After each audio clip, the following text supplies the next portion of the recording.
Hi guys, this is your girl Empress, and you are listening to Dear Diary on Accord Official.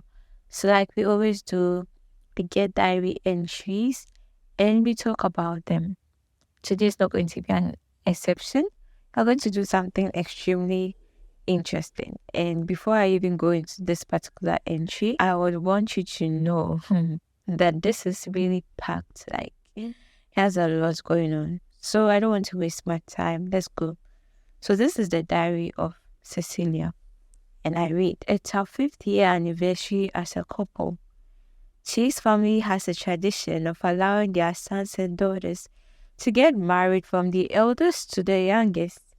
And unfortunately, he's one of the youngest. His mother is the last wife of a very wealthy man who has so many children. Every now and then, we are discovering new siblings here and there. His father happens to be a chief in our community, and he refuses to bless our marriage until it's our turn, although Chi happens to be his closest son. I was excited when Chi proposed, but now I feel tied down. I really haven't dated anyone else because I wanted to marry the first person I dated.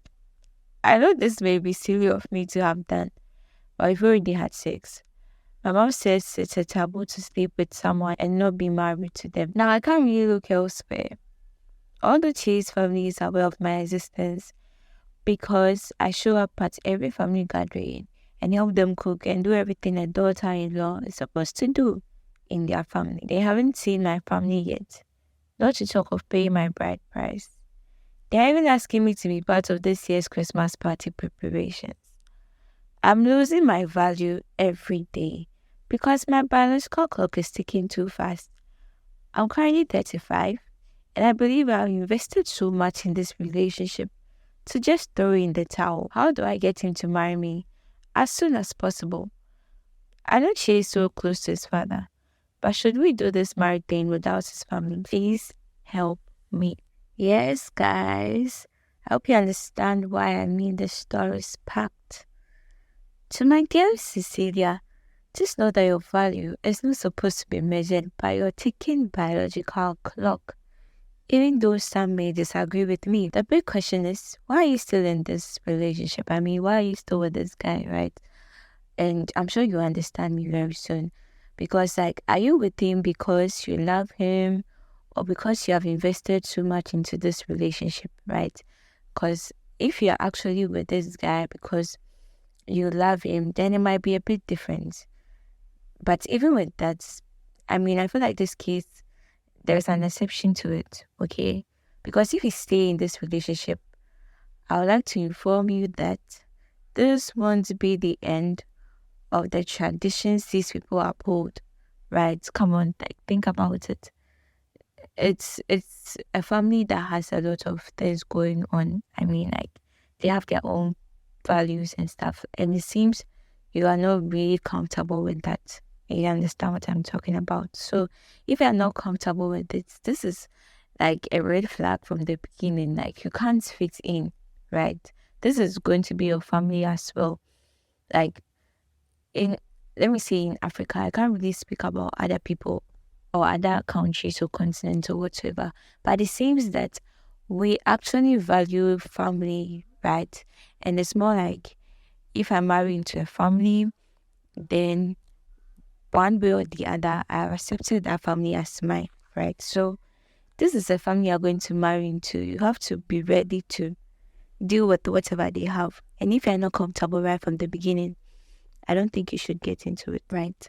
So because of this, I would suggest that you leave this guy because it also seems that he's very, very deep-rooted into the traditions in his family. And it seems he can't even do anything aside what his family has already, stipulated, you see. So, and if you are also thinking about the fact that you've invested too much, especially with regards to your sexual purity or your virginity or whatsoever, I want to tell you that, this might come as a shocker to some people, but then it is not the end. I mean, you have to renew your mind. You have to take care of this thing that you have in your mind, right? There's a reason why people say all these things. And that reason is coming from a good place, like where your mom did. Your mom is not entirely, should I say, wrong, but her perceptions are a bit flawed, right? So this reason is basically to make sure that people value the covenant of marriage. And it is very important because sexual purity, or let me say sexual intimacy, is supposed to exist in the covenant of marriage, because it's for so many reasons why this is supposed to happen, right? Okay. So, like I already said, your mom is not entirely wrong, but then she has some flawed conceptions.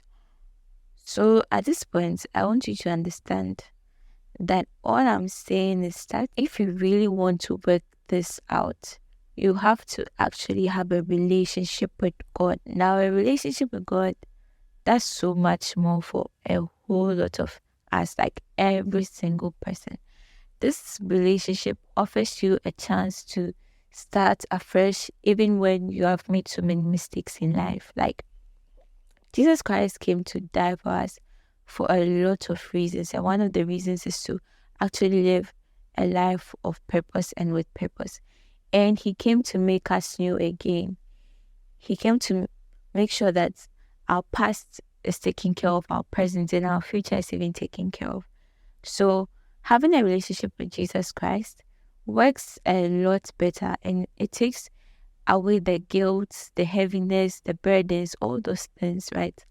So that's what I'm encouraging you to do today. I mean, you don't necessarily need to fix yourself before you go into the presence of God.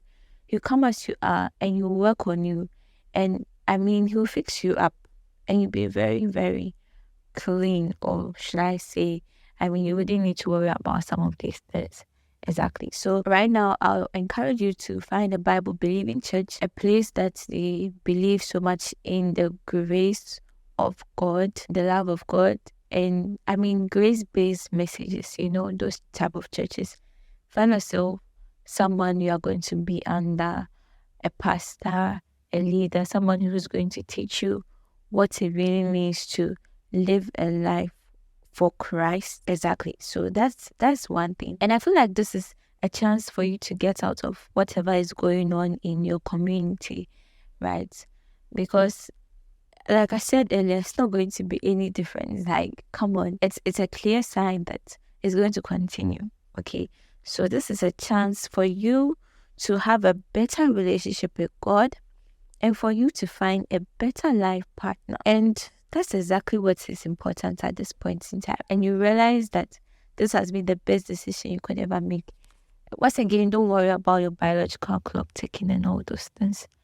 And thank you very much for sharing your story with us. We are most grateful. And don't forget to follow us on all our social media platforms. Till we meet again, enjoy yourself, take care of yourself, stay safe. Bye.